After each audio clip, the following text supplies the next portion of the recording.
will be tomorrow. This in itself should be the very beginning of our day. At least it's a good start. Theoretically, then, we should be able to relax in the knowledge God is, always was, and always will be, and there's nothing else. But something in us won't let us relax in that. And we want to discuss that something in a different way than you have ever discussed it before.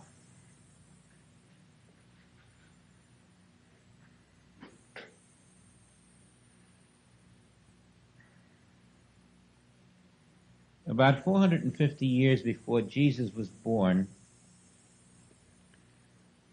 a Greek by the name of Democritus in the city of Thrace had an idea that there was a thing called an atom. He called it atomos.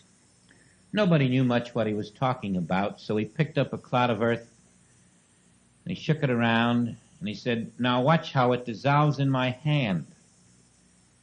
Finally, he got down to a grain of sand, and he said, "I can't go any further because if I do, you won't see what's there." But he said, smaller than this grain of sand, there is a substance. And I could keep going smaller and smaller and smaller to a substance that nobody could ever see until I reach a place where there's no smaller substance. He says, that's the atom. That's atomos.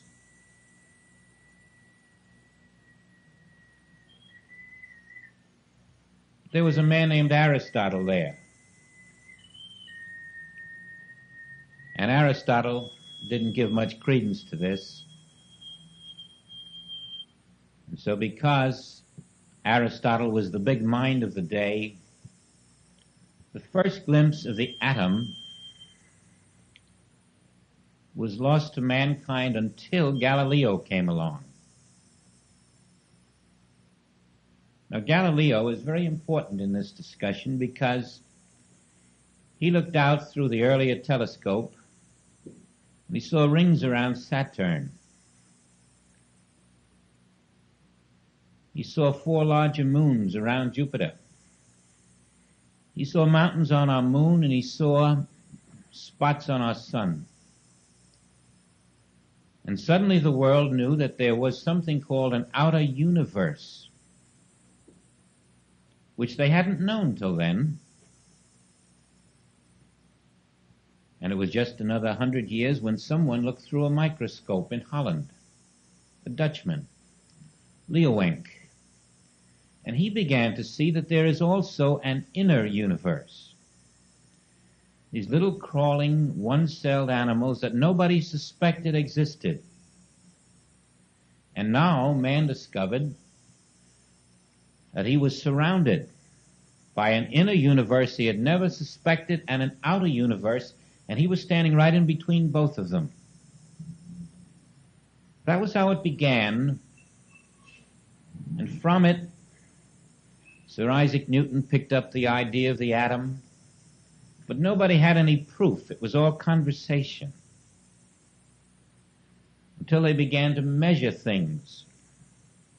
And finally, in the year 1808, there was published the atomic theory. No one knew how that was going to change the universe, and still no one does know. From that atomic theory of John Dalton in 1808, things began to pop. Now they discovered that the atom combines with other atoms. And that became a molecule. They discovered that these combinations became the elements of our Earth. And now they knew what an element was. It was a combination of atoms. But they didn't know what was inside the atom. And all this time, no one yet knew about nuclear fission. That remained for someone in France who discovered a worthless metal called uranium. And he discovered a strange thing about uranium. It's radioactive. It was radioactive, and it sent forth a strange light, a strange energy, a strange power. And this was finally identified by the Curies. In 1903, they discovered that inside radium was an activity of the atom. And this activity of the atom coming through radium, they defined as radioactivity. We're up to 1903, just 66 years ago, when the world learned that radioactivity comes from inside the element, and the element within itself is made of atoms which are nucleating within themselves. No one suspected the amount of energy that was there. Now Einstein told them how much energy was there. His formula was very simple. If you took a mass of matter and you multiplied the size of that mass by light, and then multiplied light by itself, you would know how much energy was there. And so what he was saying is that if you took a mass and multiplied it by 3.5 billion, that would tell you the amount of energy in a mass. That would tell you how much energy in every atom, in every element, if you could just determine its size. Now they had the idea of endless energy. From that came chain reaction, splitting of the atom. And finally, Nagasaki. Nuclear weapons today. Now, what is all this about? How does it affect us? Radioactivity, which is confined to the atom, is the activity of the physical body. Science has pinned down the atom as the substance of matter. And they are 50% correct. Because the atom radiates, you can be sure that what you had thought of as your physical body is nothing but a radioactive factory. You are carrying around one of the great radioactive nuclear fission factories in this world. Your body is a complete nuclear fission universe. And that's how it works. The atoms of your body, radioacting, open out, send forth their particles of light. They are stimulated a certain way, they respond a certain way, and the activity of these radioactive atoms of the physical form become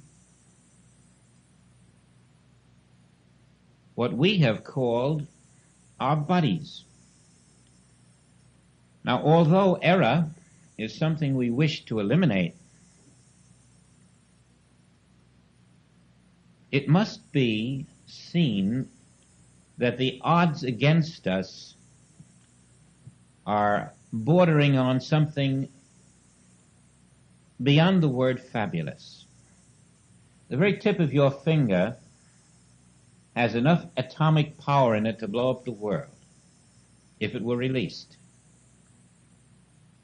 Your complete body, this nuclear fission factory, is made up of so many atoms that it's impossible to count them. To give you an idea, if you started to make a necklace, just a 25-inch necklace, and you wanted to put one atom on it, string another atom on it, and another atom on it, to take the atoms of your body and string them on a necklace 25 inches long would take you day and night 200 years. Science says that if we took the entire atoms of our body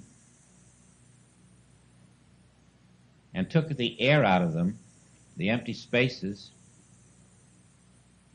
that these atoms compressed then, and that's all we are physically, would become no bigger than a grain of sand between your fingers. Science says that if you took the entire United States Navy and took out all the empty spaces between the atoms and compressed the atoms together, you could put the whole Navy inside of half of a baseball. But the weight of it would still be the same weight that it is now. The weight is all in the atom. At this moment, you are breathing atoms. Something like every intake of breath takes in approximately 100,000 billion atoms per intake of breath. Now then, if you want to estimate the number of atoms of which your body is composed, you would have to get out a slide rule, and you would see that you're talking about quadrillions of quadrillions of quadrillions, and the point of it is that these atoms are all radioactive.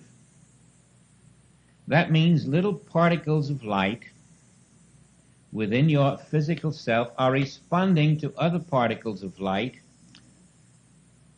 and there's nothing to stop these particles of light of which the body is composed from responding to particles of light in other forms, so that we are all radioactive to each other.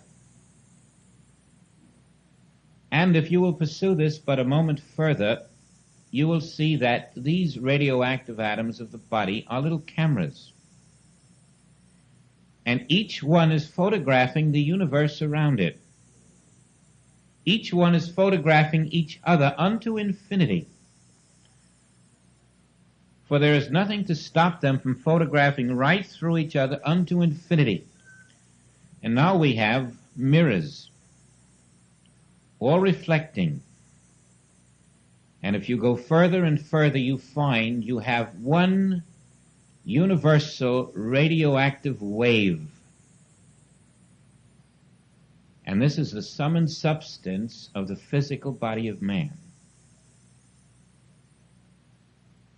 You might just as well stand up to a hurricane and defy it as try to come out of this radioactive wave of atoms, which is the substance of the physical forms of man. It's as if you were a television tube, and there you were. What could you do about the pictures coming through you? Absolutely nothing. And so it's important to see that in you at this moment is all of the good and all of the evil in this universe. In you at this moment. It is all there, all embodied, all potential in the atoms of your body. This is why we are unable to escape the outpicturing of the evils of this world. We are all vibrating atoms, vibrating to and in response to other vibrating atoms, both external to ourselves and internal to ourselves, as human beings. We are merely clarifying at this moment the nature of the universal error and letting science contribute to that clarification as far as it's able to go. Now here we are then in a state of radioactivity, not knowing it, and through the picture tube which we have become, we are really a picture tube, through us comes radioactive impulses from all around us. There's nothing we can do about it until we awaken from that identity of being a picture tube, a true human antenna. Now this is the nature of the human error. It really seems strange that we had to wait for science, which is godless, to tell us about it. And so you see that science can be a martyr for God in spite of itself. The chain reaction, which makes possible the activity of missiles and bombs, also takes place in our own human being right now. Every stimulus from outside produces in you a chain reaction in which atoms split open and do things. And so you find that you're really an automaton controlled by circumstances over which you are totally ignorant, and therefore you have no defense against them. This is the nature of every physical form in this earth. Science has gone further. It is said that the atom is the universal substance of all matter, not just human beings, but the animal kingdom, the vegetable kingdom, the mineral kingdom, all are atoms. And strangely, this means that an atom becomes a mother, an atom becomes a father. Atoms become people. Atoms become ministers and priests. Atoms become popes and bishops. Now mind you, what science is telling us, that if all that is matter is composed of the atom, you have just accepted mass atheism. Because if the atom is the substance of all matter on this earth and in the heaven and under the ocean, where is God? Did God create an atom? How could God create an atom? All you have to do is be in Japan in 1945 and watch these atom bombs come down, and if that's God, we better all run for safety. No, God didn't create mass murder in Japan with atom bombs. And God didn't create mass murder with nuclear weapons. And if God didn't create the atom, and the atom is the substance of all there is, why, the atom is the substance of the church. The atom is the substance of every clergyman on the face of the earth. But God didn't create the atom. And so in our acceptance of the atom of science, we have accepted a godless universe. Man does not know he has done this. He has accepted that God is not on the earth or in heaven or in the ocean below. The church has accepted that God is not on earth or in heaven in the ocean below when it accepted an atomic universe. And this is why science was only 50% correct. Now our function is to stand between religion and science, and to say to religion, you have brought a godless religion to this world, and to say to science, you have given us a godless world. And neither of you know anything about God. Religion is avalanched by the scientific data that science brings upon it. It has no defense. All it can counter the Darwinian theory with is Adam and Eve.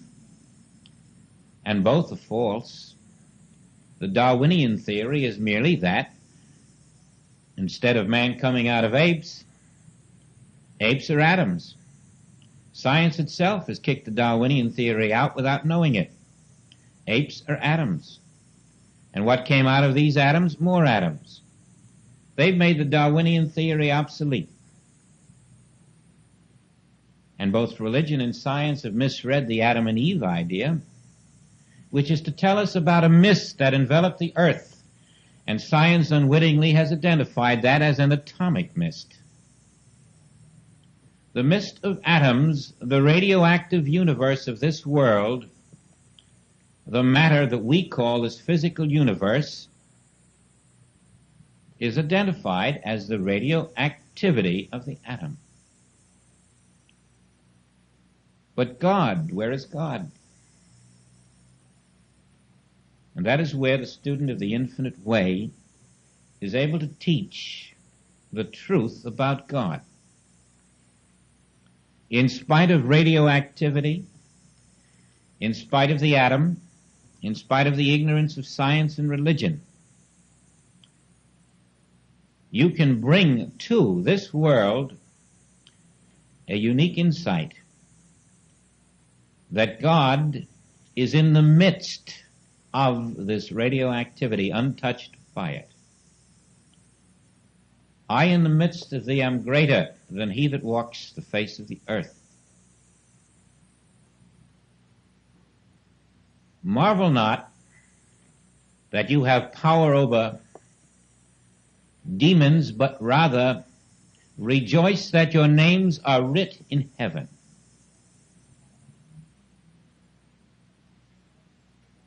Nothing will defile a man that comes from without, but that which comes from within a man will defile him. If you are living in a radioactive universe as a radioactive combination of atoms, what can come from within you except those pictures that are coming through this radioactivity, and that is what you externalize, just like a picture tube in a TV set. It comes from within you as the false idea of a universal mortal mind coming through the picture tube of your humanhood. And outside, what do you see? That which was within you. Your human consciousness outpictures. We have called all this illusion. You're going to learn it is not illusion. It is part of the plan. Where could you go to invent something as marvelous and useful, which instantly would tell you your conscious and subconscious thoughts as this radioactive plan which is now at work? We simply haven't used it for what it is. Even when we learn that it is a mirage, we're not learning the truth.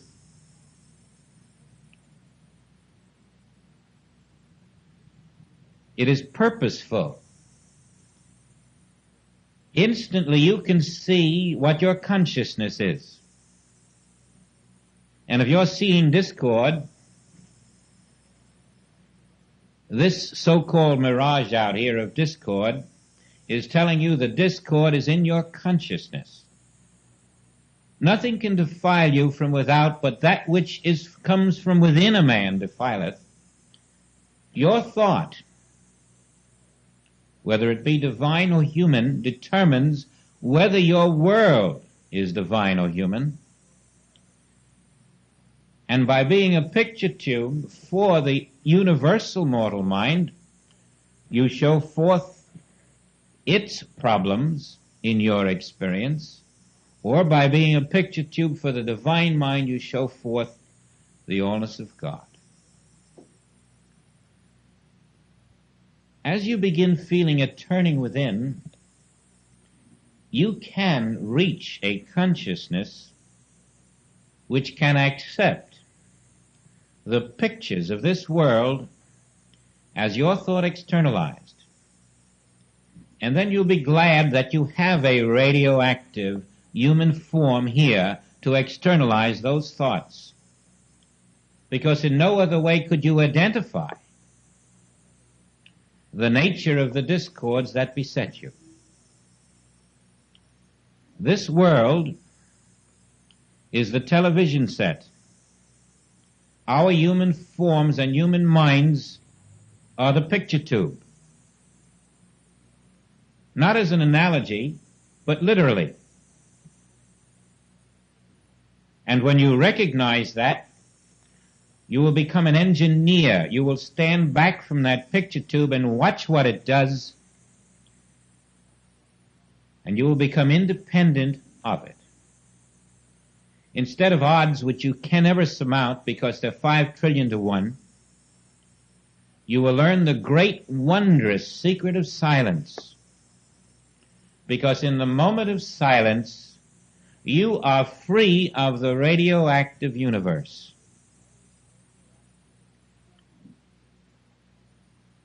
no radioactivity formed against thee can prosper.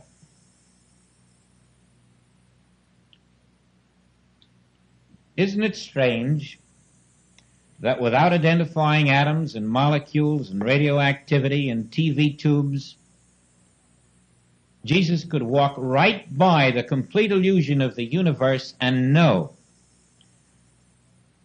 that the only reason evil appears is because man has not recognized God in the midst of himself.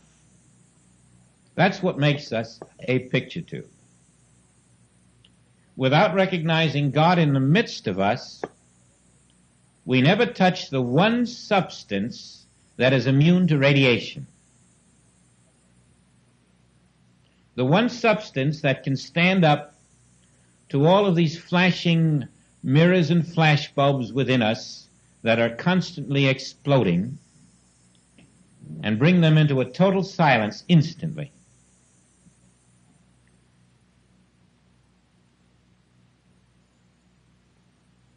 When we are told to resist not evil, to agree with our adversary, we were told that our adversary is the radioactive atomic universe. That the evil are the pictures appearing in this radioactive atomic universe. And when those who had spoken in teachings about vibration told us that when we raised our vibration or lowered it, this happened or that happened, they were speaking about radioactivity without knowing it. For vibration and radioactivity are one and the same. Now suppose you were able to stand here and start spinning a top. And you watched that top spin, and as it spun faster and faster, it became less and less visible to your human sight. All that remained now is a blur. And if you didn't know that was a top made of wood, you wouldn't know it was wood there at all, because all you can see is a spinning blur. Now that's when you spin that top with your hands or even mechanically. Now suppose you could spin that top 100 times faster. Would it not disappear out of sight? Could it not be there spinning and you not see it at all? So with your Christ body. At a different level above this radioactive vibration of the world, but right here, your Christ body. Now suppose that top was spinning so fast that just as it was out of your vision, it was also out of the radius in which you could feel it, so that your capacity for touch simply could not even touch that top. Can you conceive that? That there could be a vibration so far beyond your capacity for touch that you could not touch it even though it was there. You could walk through that top. Again, that is possible. And around you at the moment is life that you're unaware of for just that very reason. In this radioactive universe that we walk in as human beings, a very strange phenomena is happening. Go back to your top and see it this way. Suppose you spin it, and now you can see it spinning. If you could spin yourself at the same speed as that top, it would be standing still. You would both be spinning at the same speed, but to each other, you'd be standing still. And that's how you and I see each other right now. We're spinning at the same speed. We are both radioactive substance, but we're at almost the identical vibration. And so in spite of the incredible movement of the picture called my form, your form is moving at that same speed, and so we see each other almost standing still. Just enough variation in our speeds to give us the illusion of motion. the illusion of time and the illusion of space. If you can see this world in suspension because all is vibrating at almost the same speed, you're catching the illusion of the world. A fantastic speed, but all moving at the same speed, with just enough variation to create a universe that we call the visible world. Truly, there is this to feel in your consciousness, and then to see how he hangeth the earth on nothing. But, even though in this vibratory universe is the good and evil, right in the midst of it, behind it and above it, where it stands is the allness of the perfection of your spiritual selfhood, independent of the total vibrating radioactive universe of atoms around us.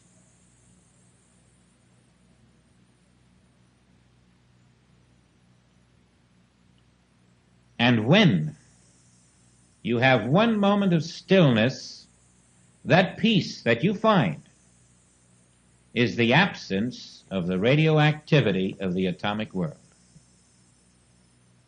Science has stumbled into an explanation of the nature of error while they were trying to explain the nature of the material universe, which they think is the only world there is. They have pierced the bubble of the world that is not. They are proving Christ. They are the mortar through which the Spirit of God is going to become manifest in the experience of man.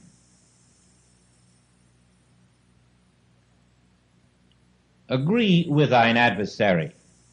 What does that mean? It means that this radioactive universe is nothing to fight. How are you going to win? How can you fight this immense radioactive force of the universe? How can you resist it? You saw the awesome power of it in Japan. You see the awesome power of it so that it has created forms that have no reality in God. Fight it? Why? The nature of God is allness. And the moment you're fighting this world and the problems in it, you are saying God is not allness. And so in spiritual living, the secret, of course, is to accept that in the third dimension, all this that science says does happen. But what about the fourth dimension?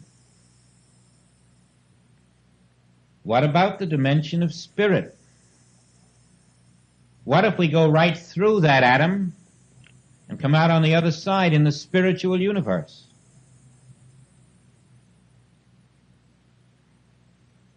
And that is what you do in consciousness, and you come to the evidence of things unseen.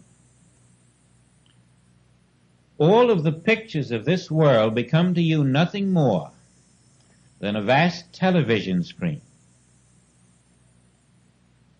And your control of that television screen is in the fourth dimension of consciousness when you dwell, abide, move, and live and have your being in the Father within. Then you have an engineer controlling the world of illusion.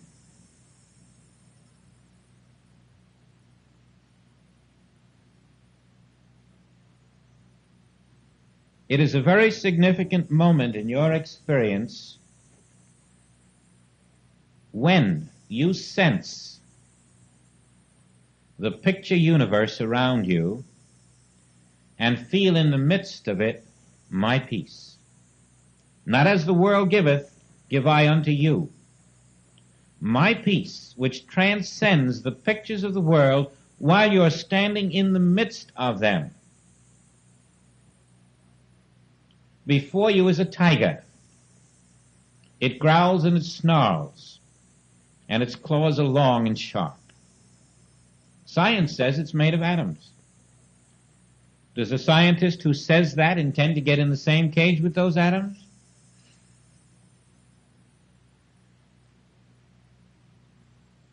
What is that tiger made of? It's made of the same substance as the human being who's looking at the tiger. They're both made of atoms. And what are they? They are retroactive radiations. One is a vibrating composite of atoms, another is a vibrating composite of atoms, and they are radioactive, and they are vibrating against each other. The only reason you see evil in this world, which is a vibration of atoms, is because your physical self is a vibration of atoms. Like will see like. It is your false identity that puts you on the same level as the vibrating radioactive universe. You cannot control it, but you can control you. And that's where the work is done. You must step out of the false identity, the false role of being a radioactive atom and accepting the verdict of science that that's what you are. You must reject that verdict. If you are a radiating atom, you're nothing more than part of the total chain reaction of good and evil of this universe. The teaching of Jesus is, I and the Father are one, not I and this radioactive universe. And if I and the Father are one, then the radioactive universe, which claims me as its member, is falsely identifying me. And if I accepted it when I was helpless as an infant, I am no longer that infant. And now I can reject the false label that the world has placed upon me. I and the Father are one.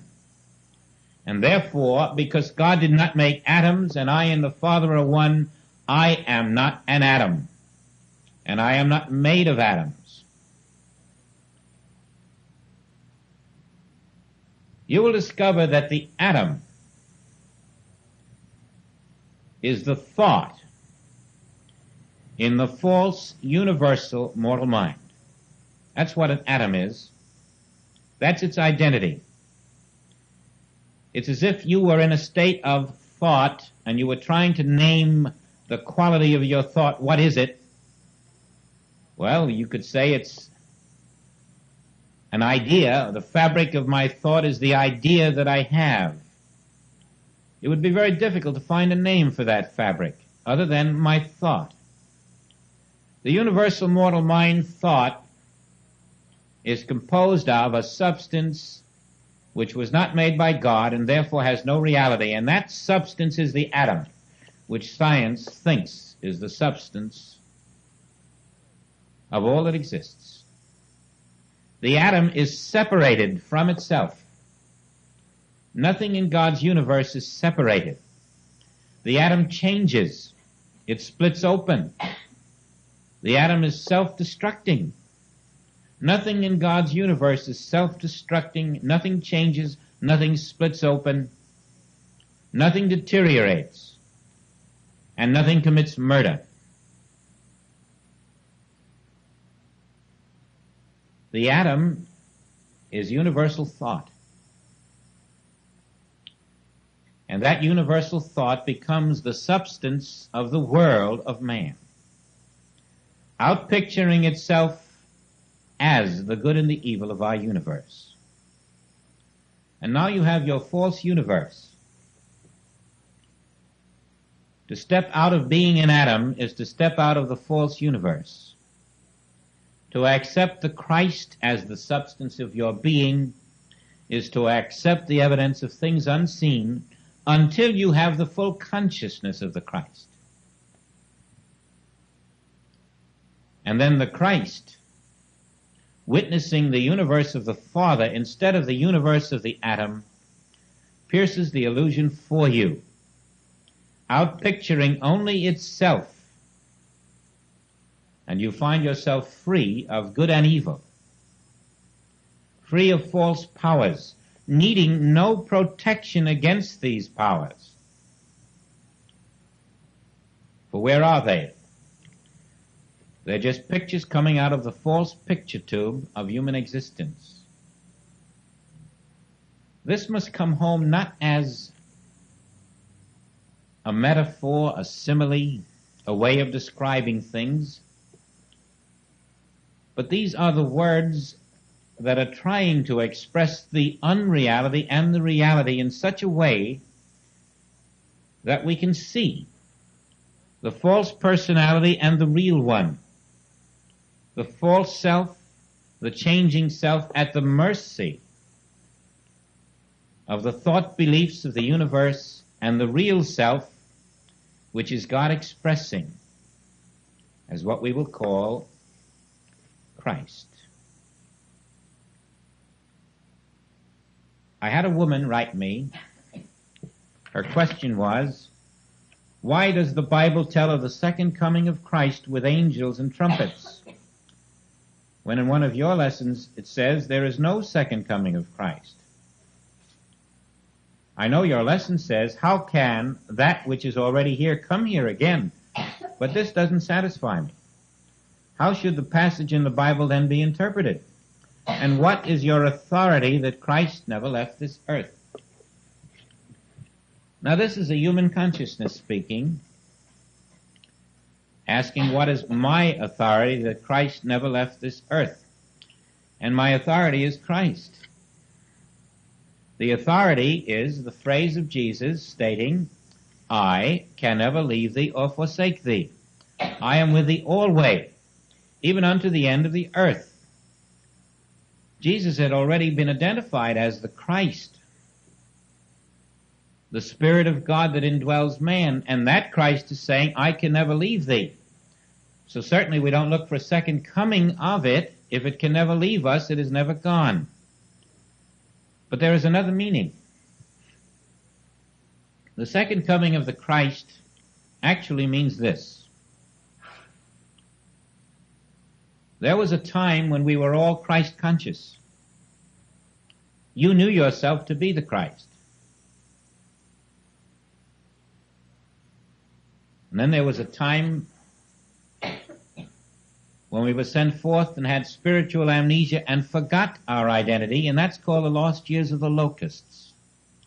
When we lost our Christ consciousness. And the second time, when you become aware of the Christhood of your being, that will be the second coming of the Christ.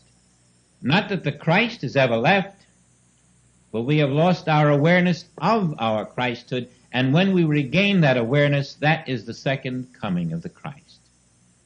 Why with angels and trumpets? Of course, literally, if you think of it that way, you expect to see angels and trumpets, and you will, but no one else will see them, because they won't be outside here for the world to see.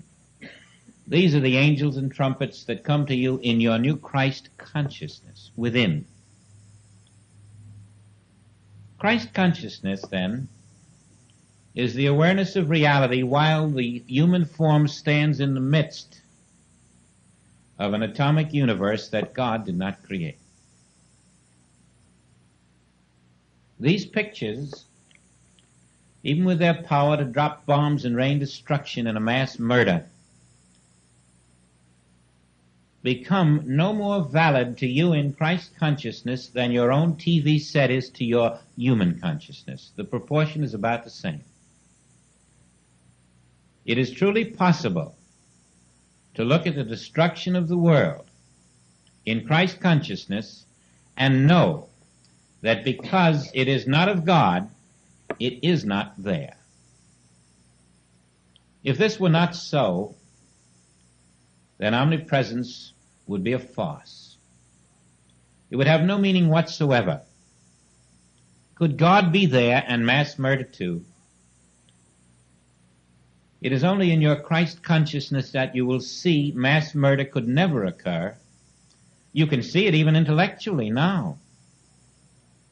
The understanding that God and mass murder cannot possibly coexist.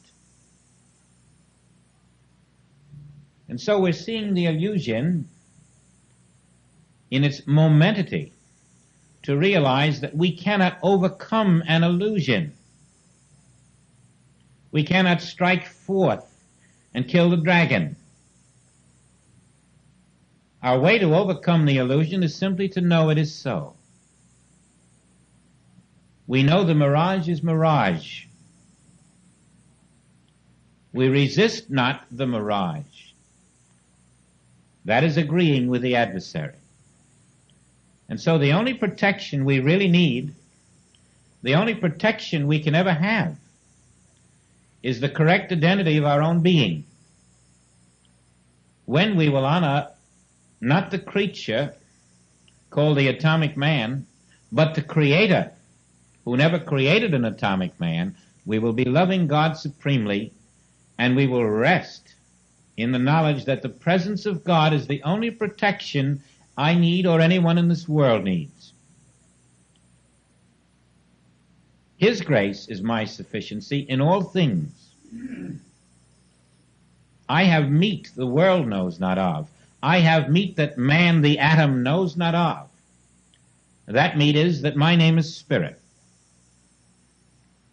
There is no atom bomb or atom of any kind in this universe that can even make contact with Spirit, let alone mutilate it or destroy it. In the presence of spiritual consciousness, the atom is exposed as non-real. And so the scientist who discovers atoms is exposed as non-real because he is made of atoms, he thinks, whereas his true substance is spirit. The preacher who accepts himself to be a man of atoms is vainly seeking God. In fact, that's how religion came about. Man lost identity. Now he accepted a false identity, and in his falseness, his sense of apartness from God, he naturally was subject to other powers. And to free himself from these other powers, he sought God. And that's how religion came into being. Only by the false identity of man was there a need for religion. The false identity is what sought God. The true identity doesn't seek God, it is God. The Christ doesn't seek God. I and the Father are one. That's why Jesus started no religion. What religion could the Christ start when it already is the Church of God? So I guess you might call today's subject the radioactive man and the real man. The Son of God, or the false radioactive man of earth, which science thinks it has discovered.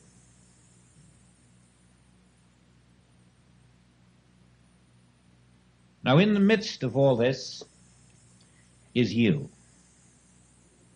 the Son of God, the child not born of a mother or a father who is made of radioactive atoms. And so we're told, leave mother and father for my sake. Oh, how clear that becomes. Leave that image of radioactive atoms that you have called mother and father. And leave your own physical body of radioactive atoms which you have called yourself. That is a pawn in a universal mortal mind. And what a pleasure it is to die to that. How fortunate we are that we're given a key that can turn and open the way to a true, real substance called spirit, which is immune to all of man's foolish theories and conjecturings and speculations. A spirit that is immune to every disease the earth has ever invented. A spirit that will never know the meaning of death. Now, when you have a problem then, you are looking at vibrating atoms, and the reason you are seeing them is because you have accepted yourself to be vibrating atoms. And the only thing vibrating atoms can do is continue to vibrate in response to other vibrating atoms. They're both snapping photos of each other constantly. And that's the hypnotism into which we are sucked up as human vibrating atoms or physical bodies. But in our flesh we shall know God. Henceforth know ye no man after the vibrating atom called flesh.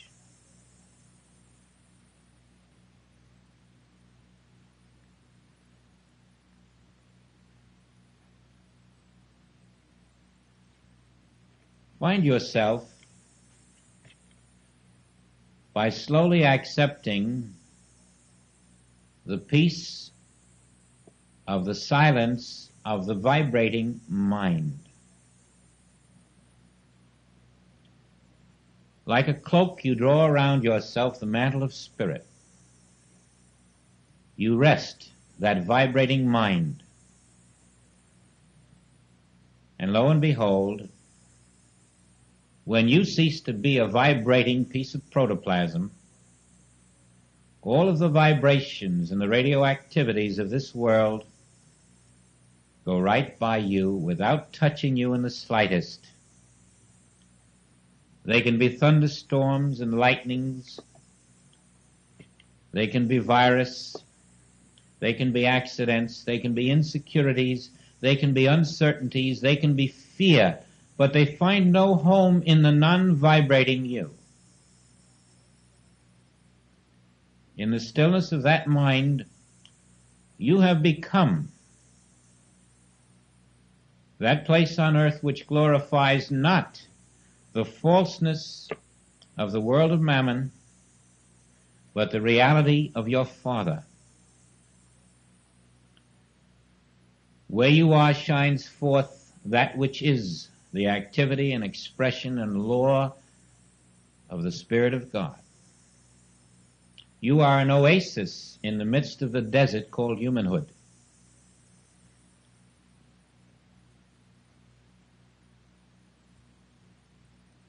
The whole history of the atom, from way back in Thrace of Greece, up to the moment when man discovered the great energy that could be liberated by releasing it from inside the atom.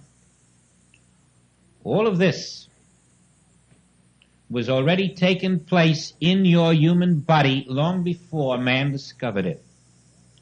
This is what we were doing. We were radioactive physical beings. And nuclear fission had taken place in your body from the moment of birth to this moment. Science was merely imitating what the false human body already was imitating. They were putting their finger on the problem. They're not discovering a great discovery. And now as we become free of the problem, we will discover that we can now turn the problem into an asset. The minute I see you in pain, I know your problem. If I didn't see you in pain, I wouldn't know your problem. Nor would you. But when you're in pain, your problem is that something inside you is still part of this radioactive universe. There is a place in you which is not silent. And it is responding. And that response to your adversary, instead of the ability to agree with it, that response is your pain. That response in you which is not silence becomes your problem in the outer world. Every problem in the outer world is your response to invisible radioactivity. And so you've got to take this whole being into custody and come to terms with it. You've got to redeem it. You've got to reconcile it. You've got to teach it. You've got to come over it into a place where you are feeling a spiritual selfhood. Not a vibration, but a non-vibrating spiritual selfhood. totally independent of all that is in the mind of man. You're stepping forth out of vibration into stillness, into the silence that thunders, because in that thundering silence the infinity of your being is made manifest. Never have we had the full explanation of the fullness of error so that we could know that there's no percentage in fighting it in the slightest. You cannot win.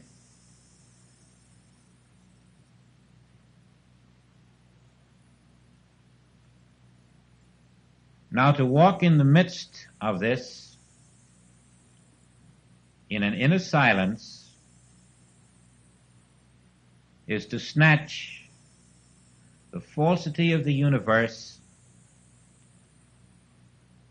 out from its persuasive influence upon your being. That's how you dehypnotize.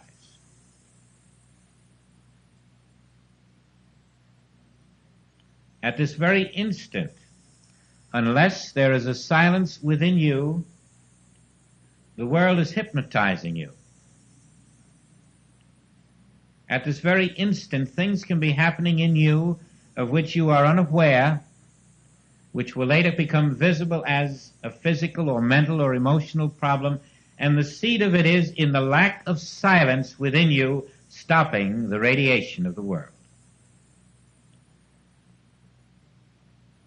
Men who think they are dying out there because of radioactivity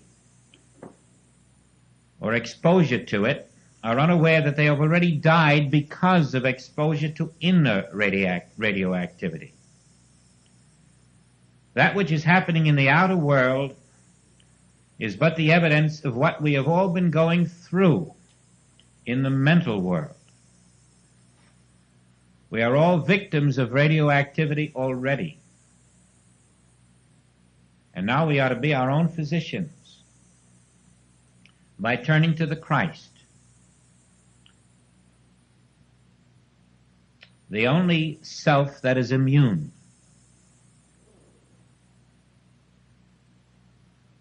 It took 2,000 years for this to become a manifest thing in science, and all this was but a fleeting second of knowledge in the Christ.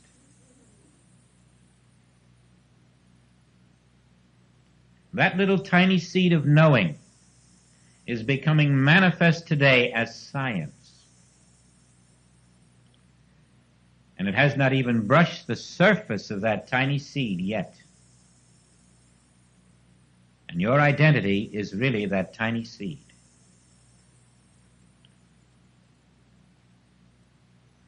Now we have the problem somewhat defined, and maybe we can spend the second half unraveling the methods by which we will outwit the problem and even outwit the unseen.